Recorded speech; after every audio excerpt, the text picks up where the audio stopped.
Yo, what's good? It's your boy Low, man, and I'm back for another podcast. And I'm so excited to have today's guest with me, my boy, my homeboy, Dr. Jeffrey Murdock. Introduce yourself to the people, man. What's up, man? What's up, man? Just Jeff. Jeff is fine, man. Hey, ain't nothing wrong with it. Now I do have to kick this off because we're brothers, but I am a member of the fraternity, Omega Psi Phi Fraternity Incorporated, 1911, and Jeff is on the other side of 1911. Kappa Alpha Psi was founded in January of 1911. Therefore, I believe we came first. So nice try. Well, it's my show, so we're gonna polish. You see it back there. You see it. You see it. Man, I'm so excited to have you on the podcast today because tell the people first off, a little bit about yourself, where you're from, and all that good stuff. So I'm originally from Biloxi, Mississippi, born and raised. I spent most of my life in, I guess half of my life in Mississippi. And I currently serve as the associate professor of music education and the associate director of choral activities at the University of Arkansas, where I teach undergraduate courses in the music education curriculum, as well as graduate courses in statistics and research for music educators. I also conduct the inspirational chorale, the collegiate chorale, and the men's chorus at the U of A. So you have a full plate, man. Indeed. So how are you managing? And we'll get to how that juggles right now with our current situation of being in quarantine. But how did you end up where you are now, man? Like, give us a little insight into the path of what it takes to become a man of decorated, notions of what you have accomplished. I'll tell you, I kind of have always known that where I am and what I'm doing was where I wanted to be and where I wanted to what I wanted to do. Maybe not specifically at the University of Arkansas, but I knew that to some degree I wanted to be doing what I'm doing currently.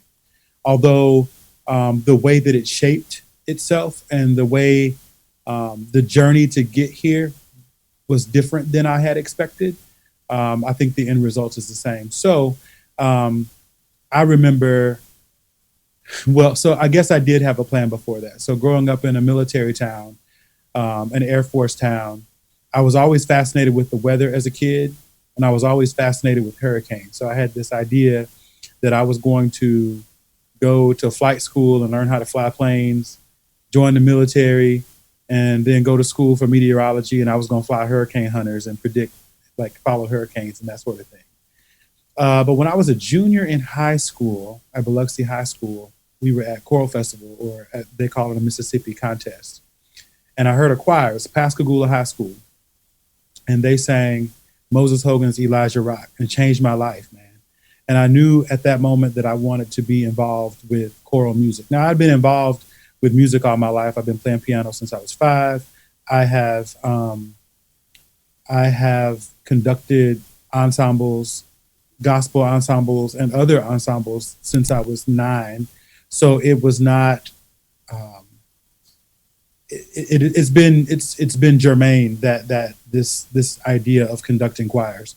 But when I became involved in a traditional choral ensemble in high school, all of the gifts that I had been working with all my life were solidified into this vision of who I thought I would like to be in the future. So, anywho, when I saw that choir perform as a junior in high school, it really did change my life, and I knew that I wanted to be a choral music educator. So I went to school for music education, University of Southern Mississippi, Southern Miss to the top. Southern Miss to the top. I did a bachelor's and master's, bachelor's in music education, master's in choral conducting. And then I moved to Memphis, where I taught high school for a little under 10 years in a couple of different places, while simultaneously working on my PhD in music education. Now, when I went to teach high school, initially I was checking off a box, because to get a Doctor of Musical Arts, or a DMA, most places want you to have 2 to 3 years of teaching experience before going into a DMA in conducting. And I thought, that I wanted to do a DMA in conducting that would allow me to go be a director of choral activities at a university. But when I started teaching in Memphis and I became keenly aware of the disparities that existed between impoverished schools and wealthier schools, in Title I schools versus affluent schools, in Black schools versus non-Black schools, I became passionate about bridging those gaps and creating equity across music education programs, no matter what side of the tracks, so to speak, those schools were on. And so when I decided to go for my terminal degree, I decided against the DMA performance route and went for the research PhD in music education, because through research and through the coursework and through the processes involved with the PhD, unlike the DMA, I felt it would better prepare me to affect change in meaningful ways in places like Memphis. So I went the PhD route, and now I'm a professor of music education who gets to also do some of the things that I love, like choral music, like gospel music, like supervising student teachers, like working in classrooms with students, all of those things. Now, let me ask you a question. How many students do you normally touch in a school year, or do you kind of supervise? So I probably touch 150 students within my choral ensembles, an additional 30 students in my music education upper level courses, an additional 10 to 15 students in graduate courses, but then hundreds of students in the course of visiting high schools and middle schools, conducting honor choirs, clinics, those kinds of things. So you and I had spoke leading up to this podcast, and I was telling you that working in the college community has just really exposed me to a lot of the statistics of what goes into the college education system. And what you see very little of are minority, and to be more specific, Black males within roles like yourself. You stated that you could probably name most of the ones within the state of Mississippi. I want you to touch a little bit about why that exists in that manner, and also what do you think we could do to start developing our children and minority children to be in the position that you're currently in? There are different schools of thought when it comes to what music education, what music programming looks like. And I think it is those schools of thought are separated by Western European music, right? We say the dead white guys, right? Is what we say. We talk about Beethoven, Mozart, Haydn, and all those things. But the way in which, and this is a part of my research area too, but the way in which white Western European culture infiltrates music education and then teacher education programs, and by extension, the way in which African Americans engage in those programs, is just now becoming is just now being brought to light in more meaningful ways. So every HBCU, most HBCUs have some sort of music program. Many of them have music education programs. But the problem is that students will graduate from those music education programs and they'll go into high schools or into various teaching situations, and they have already been marked as Black conductors performing Black music, right? Yeah. For a person who went through a program like Southern Miss or Ole Miss or the University of Michigan or a place like that, it becomes more difficult for people like me to mainstream. And it is in fact mainstreaming. In order for a person like me to have been successful at USM, it meant abandoning temporarily my roots in gospel music. Even though I did conduct the AASO gospel choir at USM, it was frowned upon by my voice teachers. It was frowned upon by my professors that I was doing such a thing, because it was contrary to the Western European style of teaching that predominantly white institutions subscribe to. So going through that process did not prepare me well for my first teaching job in Memphis. When I stepped into a classroom full of all Black children, right? One would think, okay, they're Black, I'm Black. We came from very similar backgrounds. Like it should have prepared me differently. But what I wound up relying upon when I got to East High School in Memphis was not what I was taught at the University of Southern Mississippi, but what I learned at New Bethel Baptist Church from Herbert Chops Weeks when I was 10, right? And from Bernard McDaniel and from those kinds of people. So I think that it is difficult for Black men, Black women to land in positions like the one that I find myself in, because they are already marked as conductors of only Black music. So for example, a person who graduates from Alcorn State University and who does not go beyond Alcorn to a predominantly white institution ends up, if they want to be a collegiate director, ends up at a place like Alcorn or at another HBCU, at Mississippi Valley State University, at Lemoyne Owen, at Fisk. Those opportunities for people who graduate from historically Black colleges and universities, those opportunities sadly do not exist at predominantly white institutions of higher learning unless they have chosen to continue their education at a predominantly white institution. This is one of the things that we are trying to combat in higher education, particularly people like me, people like Dr. Jason Thompson, who was at the University of Arizona, people like Andre Thomas, who just retired from Florida State University, people like Brandon Boyd, who is at the University of Missouri, Columbia. We are trying to reshape, to shift the paradigm such that African-American men do not have to matriculate at a predominantly white institution to find themselves in a position like mine, but that the playing field will be leveled such that it doesn't matter where those people come from. They can achieve these same levels and these same heights. All right, real quick, I'm gonna get you to do something for me. I'm gonna get you to get back in frame for me.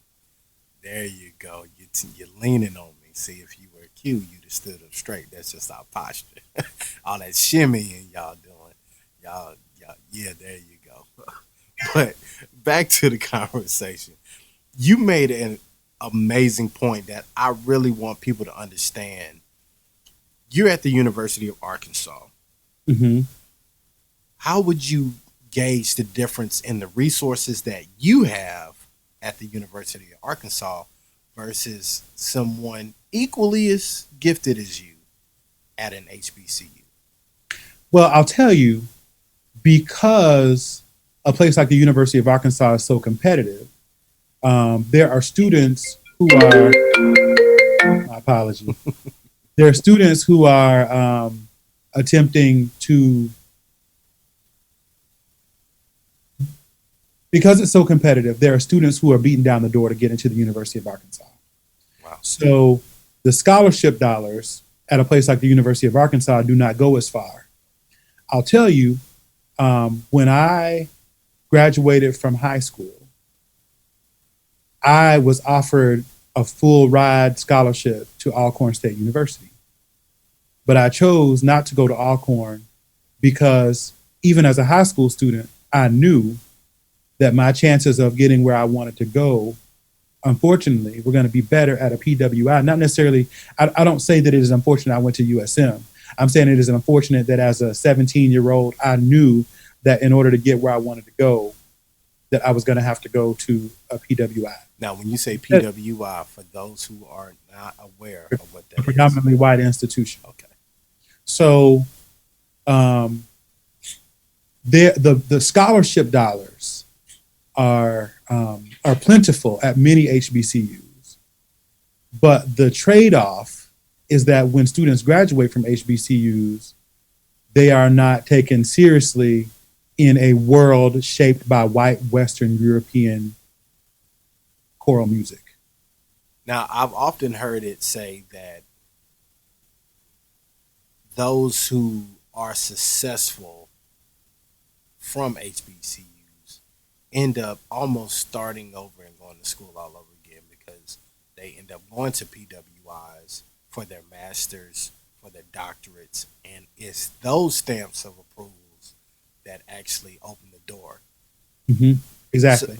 So for us to create more opportunities for young kids coming up to be in a position like yourself, if I'm hearing correctly, you're saying go to a university or a school that is number one accredited to the degree that you're really going in, that makes you competitive by completing this program, and you kind of gotta, I guess, look at the end thing of what people want in the end versus being diverse in, like you said, the dead white guys, so to speak.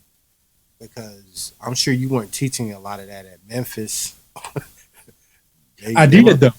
I did though, and I did that because it's a perpetual cycle, right? So when I get to Memphis and I get to East High School, even though I have all these black kids in front of me who have only sung gospel up until that point, in order for me to receive high marks in my teacher evaluations, I have to take those students to contests. And there's a prescribed list of music that you can perform at choral festival or at contests. And there's no Richard Smallwood on that list, right? Really? There's no gospel music on that list. There are no show tunes on that list.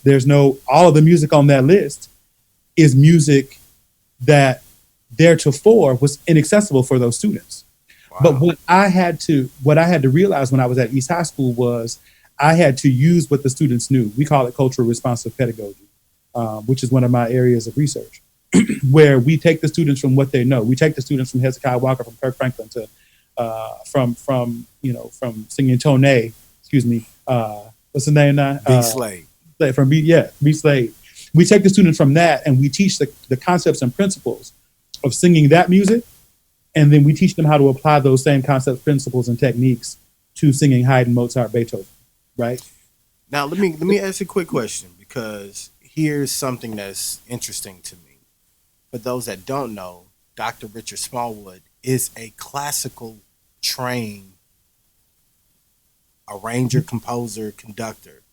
Yes. World known. Mm-hmm. And his music is not included on this. Right. Because Richard Smallwood, for all intents and purposes of our profession, is still a gospel musician, even though he has a master's in piano performance, right? Like Howard University, like right. acclaimed. So, but and that just goes to show that a person of the caliber of Richard Smallwood is still pigeonholed into a very specific category because of A, where he went to school, and B, the color of his skin. So all right, in hypothetical, if Richard would have graduated from Harvard or Juilliard, do you think the doors he would have saw immediately at his caliber would have been different than where it would have just maybe compounded the success he's already had? I think absolutely. I think it would have happened much faster, and I think it would have happened much more broadly. I think it would have happened much more broadly, much more quickly. Wow. So this is mind blowing to me, because where do kids find this information out? Like, one of the things that the people who are in my shoes, and I just named off like 6 of them, and really the list is so short that I probably could name every person that's doing what I'm doing at the collegiate level. That's a black male, right? But one of the national conversations now within our profession, the American Choral Directors Association, of which I'm president-elect of the largest region in that organization. So we are moving up in leadership in ways that we can affect change at the highest levels. And so in doing so, we are hoping to create spaces such that black men do not have to matriculate at a predominantly white institution, but that they can go to an HBCU and still be afforded the same opportunities as someone who did not go to an HBCU. Wow. So let me ask you another question, because I know we have spoke to the representation of the black male or minority male. Are you seeing any minority women even included in these numbers that you're talking? I cannot think of a single black woman who is in my position at a non-HBCU. Wow. I can think of several who are directors of choral activities and associate directors of choral activities at HBCUs. Right now, I cannot think of one at a predominantly white institution. Now, I'm going to take that a step further. Just recently at the Southwest Divisional Conference at the ACDA, they performed a work for a double choir and orchestra called "They Lynched Him on a Tree" by William Grant Still. William Grant Still was a black composer of classical music, born in Woodville, Mississippi, but raised in Arkansas. And so this piece of music is a social justice piece written in the early 20th century that features orchestra and then a black choir and a white choir. So this piece had not been performed in decades on a stage. And so at the Southwest ACDA conference, the Chicago Symphony, I believe we brought in, played, but the two choirs were the University of Missouri Columbia, which was the white choir, and the Prairie View A&M choir from Texas. And the conductors of those two ensembles took turns conducting the orchestra. The conductor of Prairie View A&M is a black woman by the name of A. Jan Taylor, Dr. A. Jan Taylor. And Dr. Taylor took the podium, and it was in that moment that I realized I had never seen a black woman in person conduct an orchestra. Wow. And so here again, these are the moments that I'm like, wow, we still have a whole lot more work to do. I've seen women conduct an orchestra, but up until that moment, and there are females, and particularly black women, who are conducting orchestras now. For example, the Memphis Symphony Orchestra just hired as their associate conductor a black woman, which is, big. It's big. But in a city like Memphis, which is predominantly black, why is that just happening in 2019, 2020, right? But the fact that I sat there and realized that I had never seen a black woman conduct an orchestra with my own eyes. And you've been in this lane for some time now. It was just like, okay, we've got more work to do. So let's steer it back, because I don't want to just highlight the problem about it. I think we've addressed that there's some awareness that needs to be, shown to this lane. But my thing is, how do we navigate kids today to where they want, I guess, where they can successfully end up in the right position to be in your role or around your role, or just, where they have these opportunities and the playing field is level? Mm-hmm. Well, I would say that in our field, as in so many fields, you have to play the game. I mean, by extension, so I'm in music education. If I were to expand the field to include opera, to include orchestral conducting, to include other forms of classical music making, to include film scoring. I was about to say scoring.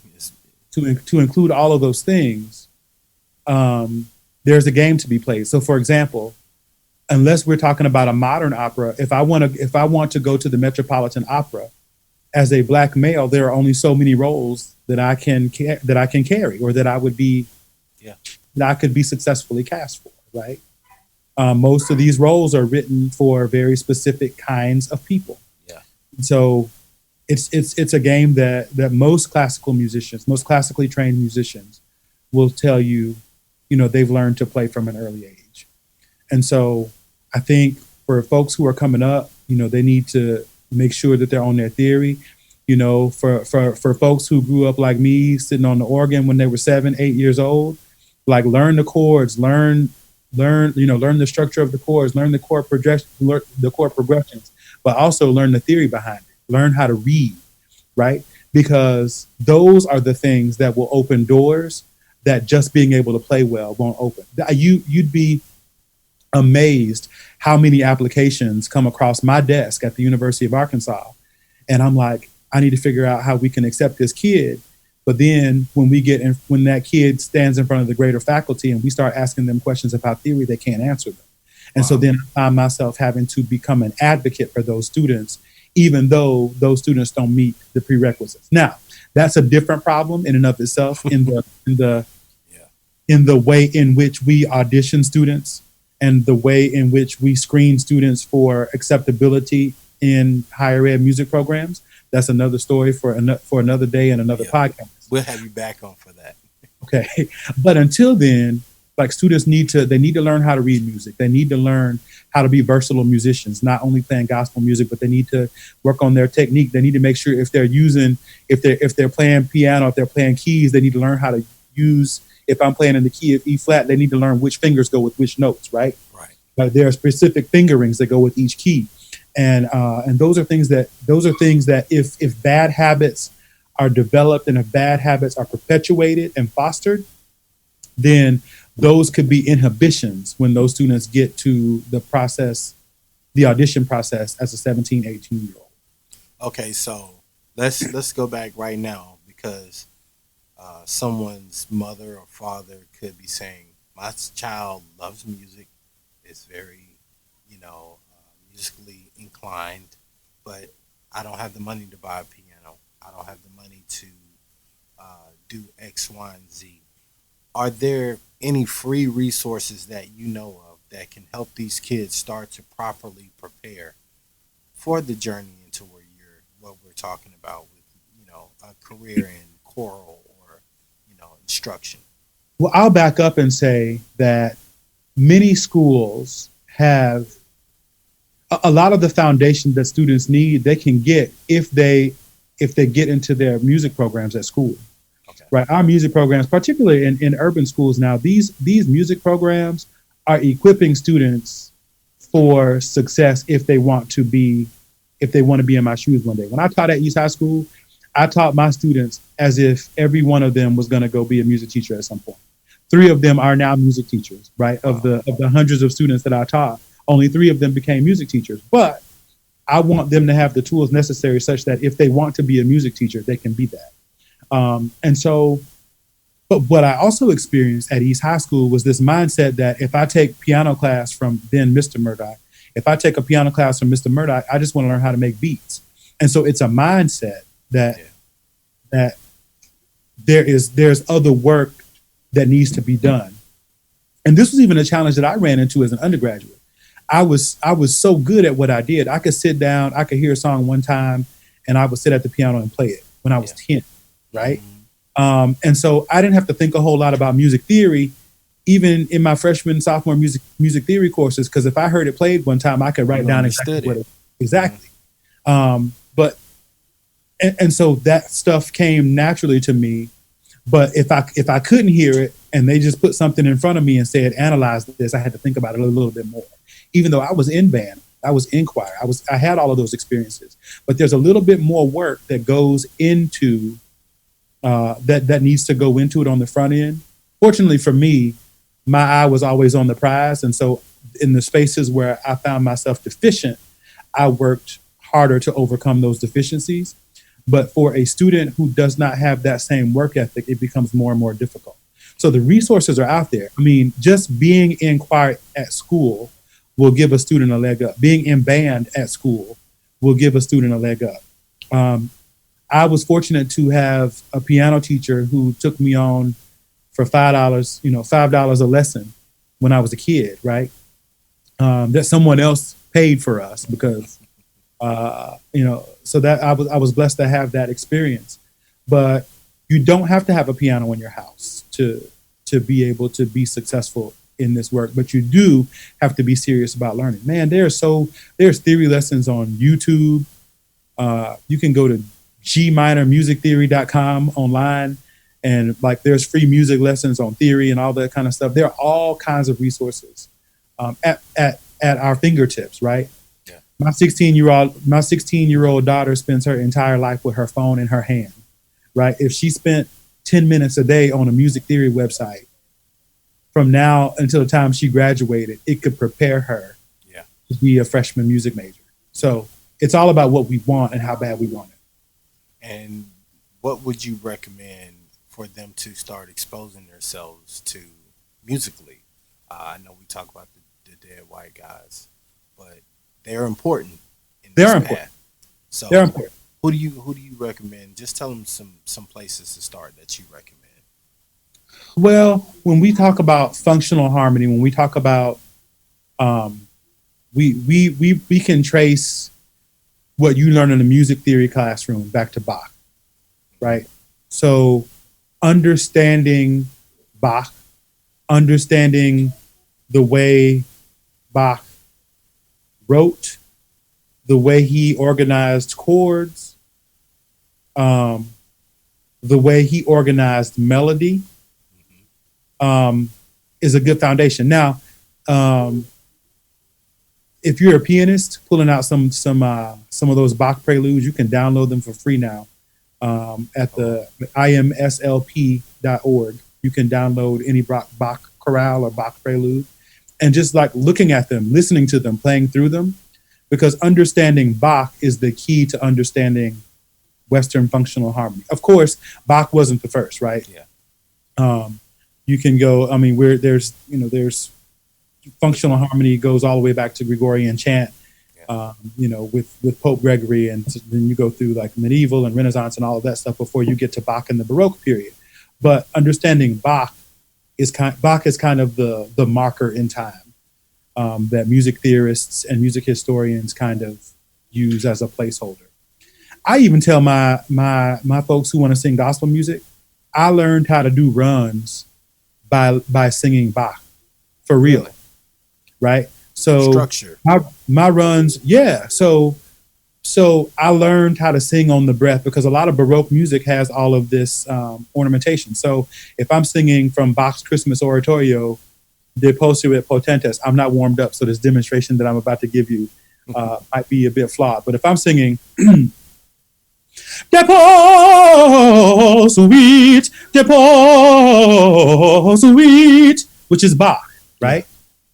But singing that helped me learn how to go, oh, right? Bach transferred to that. I wasn't able to sing gospel runs until I learned how to sing Bach or sing them well and in tune. Because a lot of times a lot of folk out here trying to run and they don't know where they're going. They don't know where they're going, Doc. So, it's having an origin and a destination and making sure you hit all the notes in between is paramount. And so I didn't learn to do that until I started singing those Baroque composers like Bach and Handel. Yeah. So, and I think someone told me early on that the dangerous thing with a lot of our culture is that we're talented but not trained, and a lot of time we misconstrue the fact that a lot of the people we emulate and love took time to train themselves in theory, number one, because if you don't understand the language of music, which are scales, notes, these things, it's hard to communicate back and forth with other people within that language. And a lot of times the danger is we can hear something interpreted and reproduce the sound, but we're not thinking when we're performing. We're just simply regurgitating what we heard someone else do. And it's like me just reading or speaking everything that you have said, and it's not my own words. Right. Well, and nowadays it's important to develop fluency, not in just one musical language, but in multiple languages. So for example, there are people, our university has embraced this idea that musical competency does not just exist with music literacy in terms of being able to read music, but the ability to play by ear and to hear and to express and realize music in that way is just as valid and just as valuable. But I believe, and we believe, that you should be well versed in both of those languages. So, for example, I'm about to completely shift gears, but Maddie Moss Clark, the biopic just happened, right? Had she had fluency in multiple musical languages, there are concepts that maybe, now mind you, she was old school. Now what I'm about to say may be unpopular, but she was old school and she had a very specific way of teaching parts and realizing those things.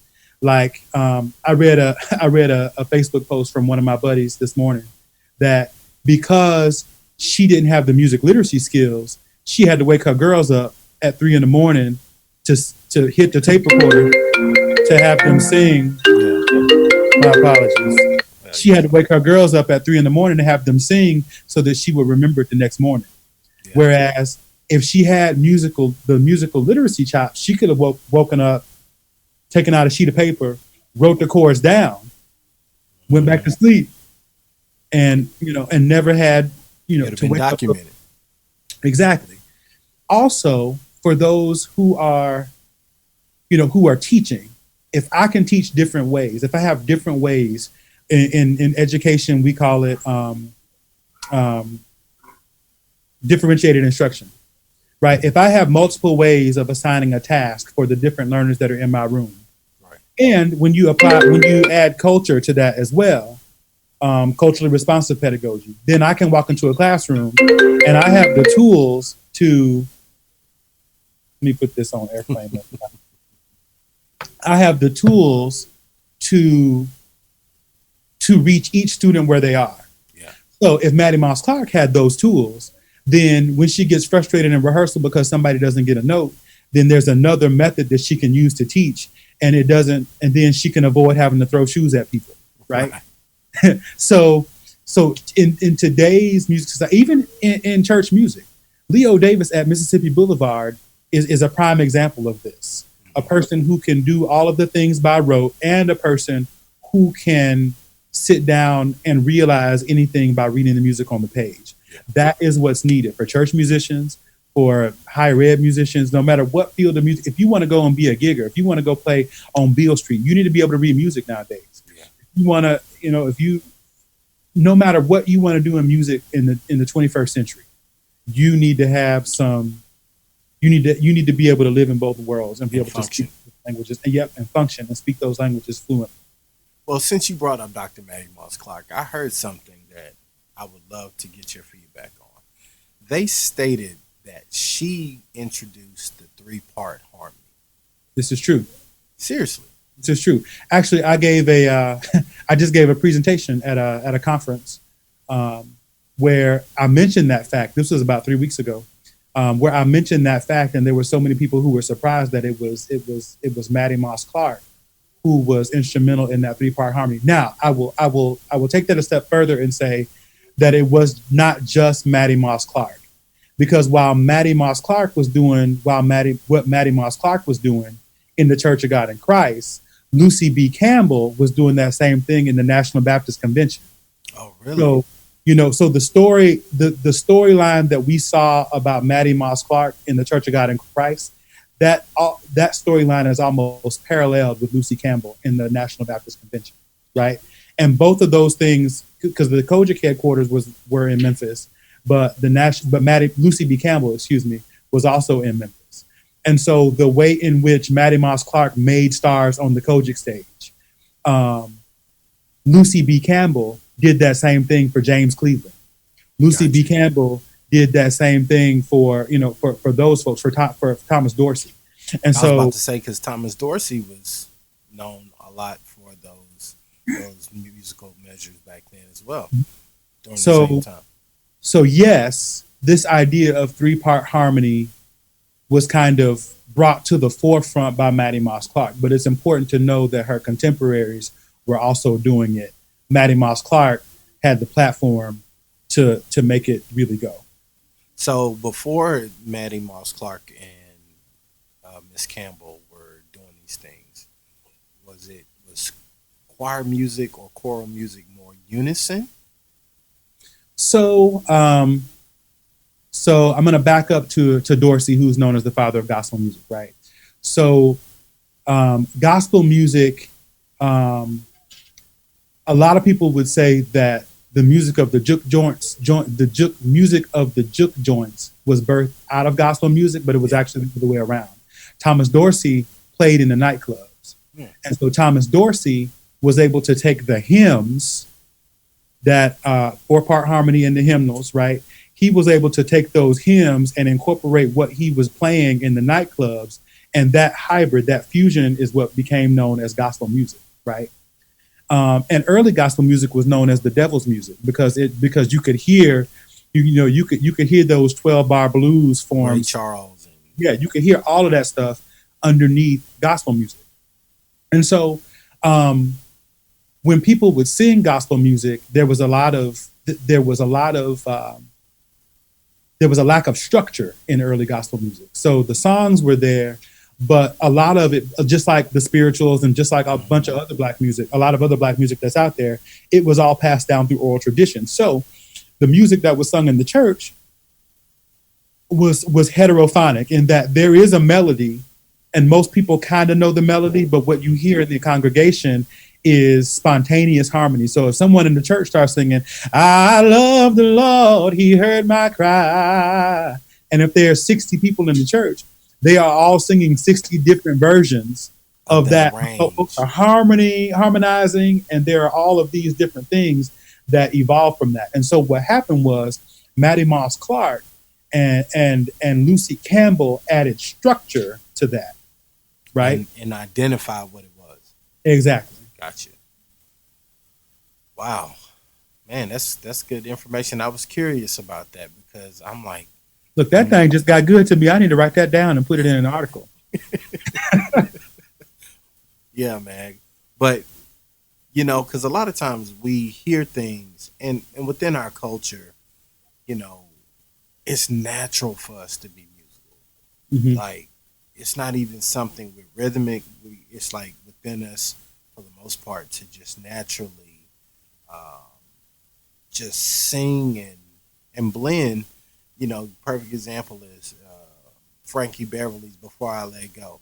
When he lets the audience sing, it's beautiful, man, and you're like, wow, But yeah, I like the point you stated that there was lack of structure, and the more we started to educate ourselves to understand it, the more structure, and the growth of our music begin to really take off. Mm-hmm.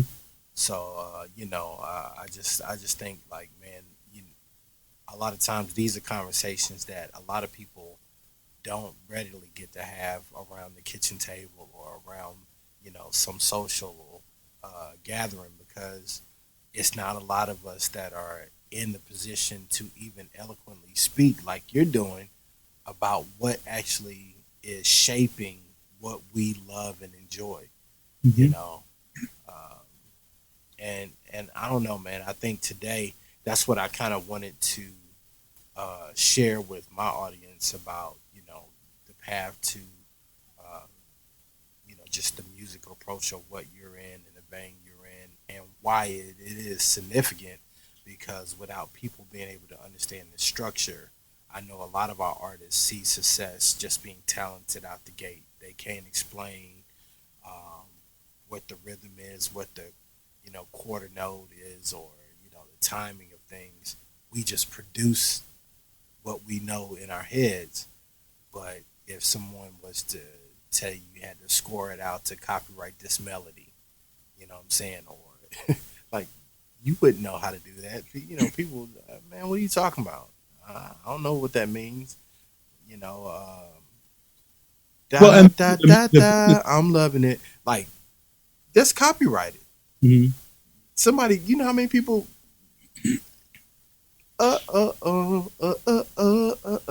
Like, those are notes. Right. And and that opens, another conversation for another day, right? But the whole music business side of that, right? Like going back to the Clarks. Twinkie had no idea Oh my what she gosh. was doing when she sold her catalog. For a continental. Because, right, right. So her body of work, she's like, I wrote this music and somebody wants to give me money for this music. Not knowing in her mind that that person is going to go make money off of her music for Yeah. ages to come. Wow. Yeah, that's a Like whole nother today, conversation. like today, Yeah. that person is still making money off of the music that Twinkie sold 40 years ago, right? Man. And they're gonna keep making money off of Twinkie's music And just for pass it 30 more down. years. Pass Yeah. it down generations. Man, that's crazy. Fortunately, it'll become public domain at some point. Yeah. And What and is that it? 60 years? 70, I think it's 75 years They moved it back. That's right. after the death of the composer. So, I mean, and so, first Twinkie got to leave here. We want to keep her here for as long as we can. Yes, we do. But then it won't, 75 years after that is how much longer that person's family can continue to make money off of the music that Twinkie sold for a continental. Listen, I'm gonna have to get you on another show for that. We're gonna have to talk about the Clark Sister movie and the do's and don'ts because it was a ton of gems. If you were paying attention, Mm-hmm. it was a lot of knowledge, a lot of great things you could take away from it, but also a lot of stuff that you should not do as an artist, Mm-hmm. composer, person in music, period, from songwriting to performing, To all of direct those you. things. Yeah. And really, we're not gonna dive into it yet, but We don't have to. We don't have to. We can save it for next time. yeah, we'll say that for another episode. But I want to thank you, Jeff, for joining me today, man. I appreciate this, a wonderful conversation. I hope, man, we have done a great job in conveying someone on a path to end up where you are. Do you have tell the people before we go where they can find you online, and make sure you shout out my favorite choral in the world, the Inspiration. Yes, sir. Yes, sir. We are the Inspirational Chorale is on Facebook.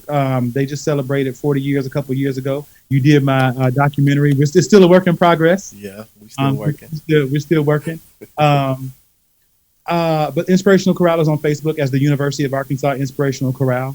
My professional music page is Jeffrey Allen Murdock Conductor. My personal Facebook page is full, so don't even try it. You can follow it though. It's also Jeffrey Allen Murdock. I'm on Twitter at J Allen Murdock and also on Instagram at J Allen Murdock. If anyone is interested in the University of Arkansas, you can find us. You can start by going to music.uark.edu. That's music.uark.edu.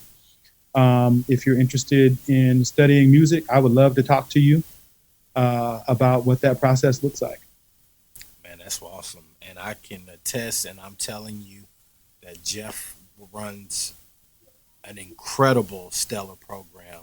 I'm talking about these kids.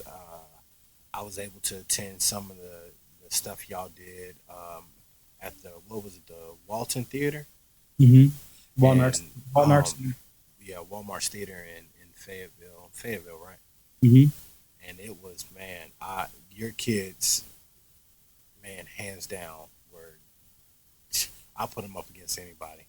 They were amazing, and the program is great. So if you are looking, if you know your kid is, or your child, nephew, friends, child, whoever is looking for a path in music, take Jeff up on that, and he will be more than willing to help, even if they don't attend the University of Arkansas. Jeff Exactly. is just that kind of guy where he'll help you in any way possible. And I thank you for watching the show and tuning in, man. We appreciate you. If you found this podcast useful, make sure you share it with someone, man, so that we can continue to help change the world one podcast at a time. Until next time, it's your boy Lo, and I'll see you.